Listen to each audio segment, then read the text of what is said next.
Bueno, continuamos hablando acerca de los hábitos orales y la alimentación durante la primera infancia. Y bueno, Javiera, continuamos ahora en el crecimiento del niño. Primero hablamos de la lactancia materna, luego hacia las papillas, y que sería una consistencia prácticamente líquida para los niños. Y ahora cambiamos de consistencia al semisólido o bien al sólido. Los niños ya no comen papillas, sino que empezamos a incorporar alimentos que estén picados. Y también hay muchas mamás que dicen, uy, mi hijo es como medio flojo para masticar, se demora mucho en comer carne, la rechaza por lo mismo, porque se demora, porque le cuesta. ¿Qué podemos hacer en estos casos? Mira, hay ahora una vertiente bastante fuerte, ¿ya? De personas que están un poco a favor de presentar alimentos en distintas consistencias desde más chiquitito. Y como te decía, no necesariamente para que sea su principal fuente de comida, ¿ya? Sino que también para una cosa más exploratoria, ¿ya? Entonces a un bebé chiquitito tú le puedes pasar una naranja cortada por la mitad, que huela, que lame, que chupe, o una ramita de brócoli cocida, ¿cierto? También a modo exploratorio. Obviamente esto se puede conversar con el pediatra, ¿cierto? Tener obviamente cuidado, no le vas a pasar un maní, una uva, ¿cierto? Cosas más peligrosas, pero sí cosas que los niños quizás puedan empezar a agarrar. ¿Y por qué es importante? Como bien tú dices, la primera papillita, ¿cierto? Es bien líquida, sea de fruta o de verdura o de lo que le diga el doctor. Pero esto rápidamente, ¿cierto? El bebé, a medida que va creciendo su carita, tiene más espacio dentro de la boca, la lengua aprende a estar un poquitito más ¿cierto? En una posición más posterior. La comida debería ser, como tú decías, como más espesita, ¿cierto? Aparecen los primeros dientes. Aparecen los primeros dientes, ¿cierto? 6 meses podría ya empezar a aparecer algún dientecito incluso. 9 meses probablemente ya sí. Entonces, la boquita va cambiando y van teniendo distintas también habilidades como para poder comer este alimento un poco más tipo puré, más espeso, incluso también más grumoso y fibroso, ¿ya? ¿Y por qué era importante entonces de presentar otro tipo de alimentos de texturas también? Porque hay una cosa que se llama el periodo crítico, ¿ya?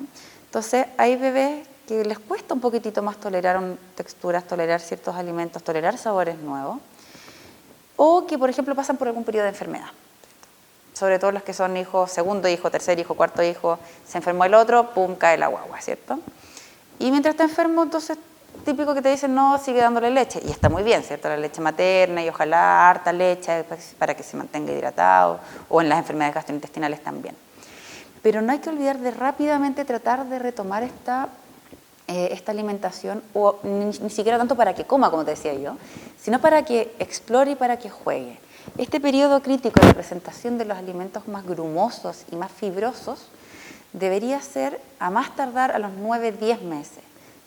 Ya hay más investigación al respecto, pero igual uno lo ve, ¿ya? Uno lo ve en los niños, en los cuales pasó mucho tiempo sin que comieran otra cosa que no fuera leche, y llegan al año, y tú quieres darle otra cosa, y cuesta mucho, porque pasó este periodo crítico que se llama este periodo en que el bebé está dispuesto a probar estas cosas, y probarlo vas a tener, ¿cierto? Una respuesta mejor.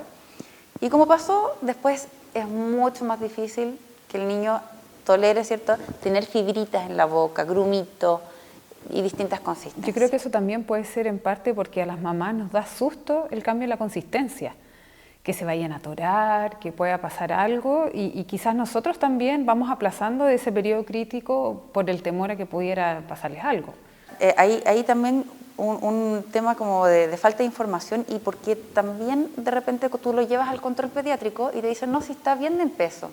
Entonces digo, entonces Sigo igual. Pero sí es relevante el cambiar esa consistencia, ¿ya? Que sea más tipo puré, más fibroso, y presentarle, como te decía yo, quizás alimentos que pueda manipular, porque también el bebé tiene que aprender a controlar un poco esta situación y ser capaz de autoalimentarse, que quizás al principio va a ser muy poquito lo que lo logre, pero de a poquitito tiene que aprender, ¿cierto? Y de esa manera, mientras sienta que tenga cierto control sobre lo que come, también él se va a sentir más relajado y va a estar más tranquilo en el momento de la alimentación, ¿ya? Y va a estar más dispuesto a comer un poco más, a comer distintas cosas, porque él va a tener una acción y no va a ser un mero repositorio, ¿cierto?, Claro. de comida, ¿ya? Y ese cambio también tiene que ver con el desarrollo motor del niño, porque también va teniendo mejores habilidades, la aprehensión, lograr quizás la pinza para poder tomar distintos alimentos y tener mejor control sobre ellos. Y llevarse las cosas de una mano a la otra, ¿cierto? Por eso también es importante que tenga su propia sillita, ¿cierto? Y también de que sea capaz de estar frente a un adulto que también coma para poder imitar un poquito, ¿ya? Y como para compartir el momento. Y lo que dijiste tú también es súper importante de los dientecitos, o sea, la cavidad oral va cambiando, ¿ya? Estas encías grandes de los bebés, ¿cierto?, que ayudan a agarrar el pecho materno, van cambiando, dando espacio, ¿cierto?, a la erupción de los dientecitos. Y uno ahí también dice, entonces ya estamos preparados y avancemos, ¿cierto?, un poquitito más. Y no siempre guiarse, ¿cierto?, por el tema del peso, porque de repente hay bebés que, claro, tú puedes estar dándole leche y el peso va a estar bien, pero ¿qué pasa con los micronutrientes? ¿Qué pasa con la composición corporal, ¿cierto?, del niño? ¿Cuánta masa magra, cuánto músculo, ¿ya? Y pasa que también hay veces que como les cuesta un poquitito más, a nadie quiere hacer algo que le cuesta, eso está bien. Incluye un esfuerzo extra. A nadie le gusta hacer algo para lo que no es bueno. Entonces, seguir tomando leche, tú puedes tener un niño así durante mucho tiempo, o papillas durante mucho tiempo, y yo tengo chiquititos 4 años, 5 años, que siguen comiendo la misma papilla, y es porque, como te digo, no desde en ese periodo crítico, en un momento de la primera infancia, no se le diese énfasis a variar la consistencia, variar el tipo de alimento, y se mantuvo así, y claro, después cuesta, no es que no se pueda, pero ya vas a necesitar apoyo probablemente profesional y es un poquitito más difícil. Eso es lo importante también de lo que tú hablas de los periodos críticos de aprendizaje o de la presentación de un alimento. Exactamente. Y ya bueno, hablamos acerca de los hábitos y quizás de los malos hábitos cuando se perpetúan en el tiempo, el uso de la mamadera, del chupete, de la alimentación. Y bueno, como tú eres fonoaudióloga, especialista en motricidad orofacial y también dedicada al lenguaje, nos gustaría que nos contaras cómo afecta el uso de la mamadera y el chupete en el desarrollo del lenguaje de un niño o niña. Bueno, el tema de los hábitos orales, como tú dices, lo estuvimos conversando en cómo podría tener efectos un poco adversos, ¿cierto? Mantener ciertos hábitos orales en el tiempo y también cuánto, cómo se hacen, desde cuándo se hacen, ¿cierto? Tiempo, duración, intensidad. Tiempo, duración, intensidad y desde cuándo. Entonces, eso no es al azar, ¿cierto? Es porque tiene ciertas consecuencias. Ahora, las consecuencias en un primer minuto pueden ser más bien anatomofuncionales. ¿Ya qué quiere decir esto? La estructura de la carita, ¿cierto?, de un niño que usa un chupete puede, según su genética también, obviamente, ¿ya?, puede cambiar. Por ejemplo, si tú tienes una succión digital, la succión del dedito, los dientecitos de abajo son empujados hacia atrás, los dientecitos de arriba hacia adelante, ¿cierto? El paladar crece hacia arriba, o sea, es empujado hacia arriba, ¿cierto?, por la presión del dedito. Entonces ya tenemos una repercusión directa, ¿cierto?, sobre la estructura, ¿ya? Y no solamente sobre la estructura, sino también sobre la función, ¿ya? Entonces, ¿qué funciones orales pueden estar aquí viéndose afectadas? Por ejemplo, si tú tienes el dedo y mantienes una succión, ¿cierto?, o de chupete también, la lengua en la succión se adelanta, ¿cierto? Para hacer una succión, la lengua hace un movimiento antero-posterior, se mueve para adelante y para atrás, ¿ya? El problema es que después tú sigues manteniendo ese patrón de movimiento cuando ya estás comiendo otras cosas, tomando otras cosas, que es lo que se llama, ¿cierto?, la deglución con empuje lingual. O sea, tú tragas y cada vez que tragas estás haciendo este movimiento que en verdad era de succión, ¿ya? Y que es normal que un bebé trague así, pero que ya tenemos niños más grandes, ya 3 años, y que se mantiene esto en el tiempo. Que en vez de subir la lengua, al momento de deglutir, se va hacia adelante. Exacto. Entonces, ya, ¿cierto?, la parte estructural la podemos tener incluso afectada, o, como te digo, la parte funcional. Entonces, el bebé traga, o sea, el niño ya, ni siquiera bebé, pues estamos hablando ya 2, 3 años o más, traga y la lengüita empuja y empuja y empuja hacia adelante. Entonces, tenemos una lengüita, ¿cierto?, acostumbrada a la succión, una lengüita más bien flojita, ¿cierto? Que puede estar descendida, ¿cierto? Reposa bajito, en vez de estar reposando, ¿cierto? Arriba, la lengua reposa abajo, en el piso de la boca, y traga, pum, empujando, empujando. Y para hablar, necesitamos más que eso, ¿ya? No es que el niño no vaya a hablar, un niño que quiere comunicarse lo va a intentar hacer, pero probablemente, ¿cierto?, cueste un poquitito más entenderle, ¿ya? Un niño que quiera comunicarse y quiera interactuar va a usar señas, te va a usar jergas, lo va a hacer. Ya no es que el niño no le vamos a causar un trastorno de comunicación a un niño, pero sí probablemente va a costar más entenderle, ¿ya? Y pudiera ser que algunos sonidos le cueste más producirlos que otros. Y si eso se mantiene en el tiempo y tú no lo abordas en su momento, podríamos tener otro tipo de consecuencias ya quizás a nivel como ya más en el colegio y todo. Y eso sí, a nivel de lenguaje habría que evaluarlo y verlo, ¿ya? Pero en una primera instancia, en el fondo, es claro, más que nada, que tú no estás ayudando a que la lengua tenga una acción, una actividad adecuada para la edad, ¿ya?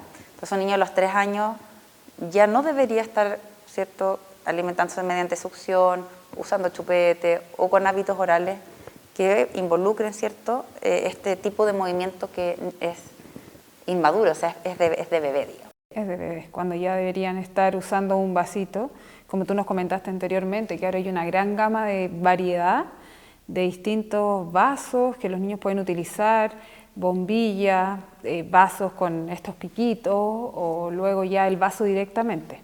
Exacto, entonces, ¿qué podemos hacer nosotros como para fomentar, ¿cierto?, esta movilidad de la lengüita y decir, ya, ok, tenemos como una buena base, ¿cierto?, para poder hablar bien, ¿ya?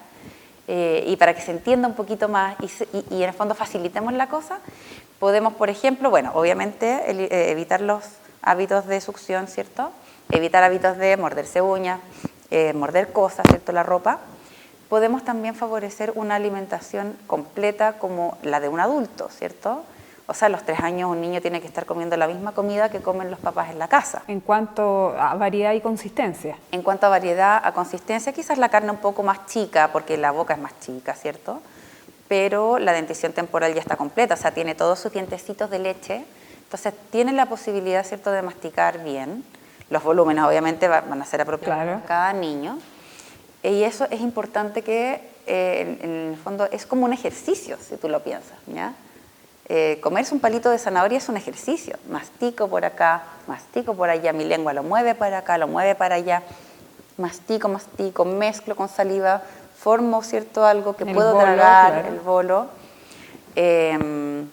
Entonces, también tomarlo, ¿cierto?, no solamente, ¡ay, qué saludable comerse una varita de zanahoria!, sino también es un buen ejercicio. Para la musculatura facial y las estructuras en general. Exacto.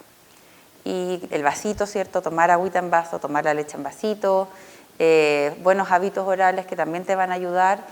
No es necesario hacer algún ejercicio extra si es que no tenemos malos hábitos, solamente ya ¿cierto?, con la alimentación adecuada y una buena higiene bucal, está bien. Ahora, ¿qué pasa si eso no es así?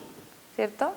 Ahí sí tenemos que buscar apoyo fonoaudiológico, ¿cierto? Si no logramos sacar el mal hábito, porque hay veces que cuesta mucho, o vemos que el niño, ¿cierto?, ya tiene algún tipo de repercusión y la boquita, ¿cierto?, ya está tomando cierta forma, ir al odontólogo, decirle, mira, ayúdame, qué es lo que está pasando, y probablemente igual te va a derivar con un fonoaudiólogo que evalúe cómo se está moviendo la lengüita, ¿ya?, cómo está moviéndose para tragar, dónde está descansando y todo. Lo que se ve frecuentemente cuando se usan distintos elementos como el chupete o la succión digital es la mordida abierta, que los papás, bueno, ese es el nombre, pero es cuando ven que hay un espacio entre los dientes superiores e inferiores. Entonces, esa es una consecuencia del uso de estos elementos. Claro, y idealmente nosotros, o sea, si tenemos la información de que eso puede ocurrir, obviamente uno trata de evitarlo, ¿ya? Y si no estás pudiendo evitarlo, idealmente buscar apoyo desde antes, porque como los niños tienen los huesitos todavía, ¿cierto?, en crecimiento, son más móviles, más, ¿cierto?, o sea, tú lo puedes todavía moldear un poquitito. Es más plástico el sistema en sí. Sí, entonces todavía puedes ayudar, ¿cierto? Evitando, o sea, sacando un mal hábito a que estas estructuras tengan su forma ideal. Muchas gracias, Javiera. Bueno, se nos acaba el tiempo y queremos agradecerte por acompañarnos. No, gracias a ti, Consuelo, y bueno, uno puede estar hablando de estos temas durante mucho tiempo, pero idealmente, ¿cierto?, entre todos buscar información y apoyarnos, ¿cierto?, empoderar a las mamás, ¿cierto?, y apoyar a las familias. Bueno, muchas gracias. Y a ustedes, darles las gracias por acompañarnos. Los esperamos en otro capítulo con otro tan interesante tema como el que hemos visto hoy día. Hasta luego.